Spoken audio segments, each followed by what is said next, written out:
আসসালামু আলাইকুম, সবাই কেমন আছেন? আশা করছি সবাই ভালো আছেন। তো আজকে আপনাদেরকে আমি একটা গল্প শোনাই।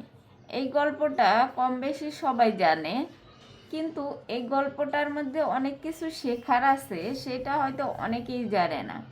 তো গল্পটা হইতেছে কাক আর ঈগলের মধ্যে। কাক একটা পাখি, ঈগল একটা পাখি। তো যাই হোক, যখন কাক আর ঈগলের ঝগড়া হয় তখন তারা কি করে? তারা কাক কিন্তু অতি চালাক, মানে অতি চালাকের গলায় দড়ি একটা আছে না, কাক কিন্তু অতি চালাক। এবং কাক আর ঈগলের মধ্যে যখন ঝগড়া হয় তখন কাক ঈগলের পিঠে বসে ঈগলের ঘাড়ে ঠোকরাইতে থাকে, এবং ঈগলকে পরাস্ত করার জন্য সে তার পিঠে উঠে যায় এবং তার ঘাড়ে ঠোকরাইতে যখন থাকে তখন ঈগল কিন্তু ঘুরে কাককে ঠোকরাইতে যায় না বা কাককে আঘাত করতে যায় না। ঈগল কী করে, সে বুদ্ধিমানের মতো আকাশের উপর দিকে উঠতে থাকে। যখন সে আকাশের উপর দিকে উঠতে থাকে, কারণ কাক তো বেশি উপরে উড়ে না, আর ঈগল তো আকাশের অনেক উপর দিয়ে উড়ে।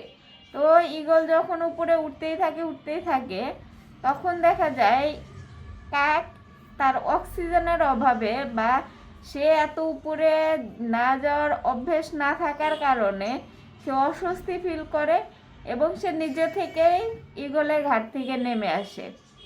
তো এই গল্প দ্বারা, মানে এই গল্পটা তো আমরা কম বেশি সবাই জানি, কিন্তু এই গল্প দ্বারা একটা শিক্ষার বিষয় আছে যে আপনার লাইফে আপনি যখন কোনো কিছু করতে যাবেন তখন আপনার সাথে দুই একজন এরকম মানুষের সাথে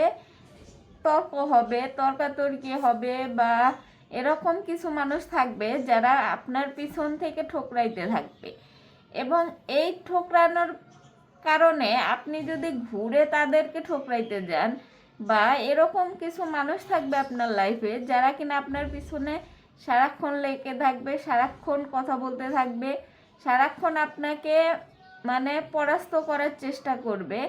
আপনি যদি ঘুরে তাদের জবাব দিতে যান, প্রত্যেকটা মানুষকে যদি আপনার সিচুয়েশন বোঝানোর চেষ্টা করেন, প্রত্যেকটা মানুষকেই যদি আপনি আপনার জায়গা থেকে বোঝানোর বা নিজেকে ডিপেন্ড করার চেষ্টা করেন, তখন দেখবেন যে আপনি লাইফে এগোতে পারবেন না। তার বদলে আপনি যদি ঈগলের মতো কাককে এরকম কাক ধরনের মানুষকে ইগনোর করে উপরে উঠতে পারেন, দেখবেন যে আপনি উঠতে উঠতে এমন উপরে উঠে যাবেন যে এসকল কাক নামের মানুষগুলা তারা আপনার লাইফ থেকে ছিটকে পড়ে গেছে এবং আপনার লাইফে তাদেরকে আর খুঁজেই পাওয়া যাবে না। কারণ এই যে কাক নামক লোকগুলা যারা আপনার পিছনে ঠুকরাইতো, আপনাকে ছোট করার চেষ্টা করতো বা আপনার পিছনে লেগে থাকতো, সেই মানুষগুলা নিজে থেকে সরে যাবে যখন দেখবে যে আপনি এমন একটা পর্যায়ে গেছেন, এমন একটা উঁচুতে গেছেন যেখান থেকে তারা আপনাকে ছুঁতেও পারতেছে না। তখন তারা নিজে থেকে সরে আসবে এবং আপনি আপনার লাইফে সাকসেস হবেন। আর যদি ঈগলের মতো না করে আপনি যদি তার সাথে এই কাকের সাথে ঠোকরাঠুকরিতে লিপ্ত হইতেন, তাহলে এত উপরে উঠতে পারতেন না আর লাইফে কিছু করতেও পারতেন না। তো এই গল্পটা থেকে এই শিক্ষায় আমরা পাই যে লাইফে এরকম অনেক মানুষ আসবে, অনেক কিছু করার ট্রাই করবে, কিন্তু আমাদের লক্ষ্যটা ঠিক রাখতে হবে এবং আমাদেরকে আমাদের লেভেল অনুযায়ী উপরে উঠতে হবে। তারপরে দেখবেন এসব মানুষগুলো আপনার লাইফ থেকে এমনি এমনি চলে গেছে। তো যাই হোক, সবাই ভালো থাকেন, সুস্থ থাকেন, আল্লাহ হাফিজ।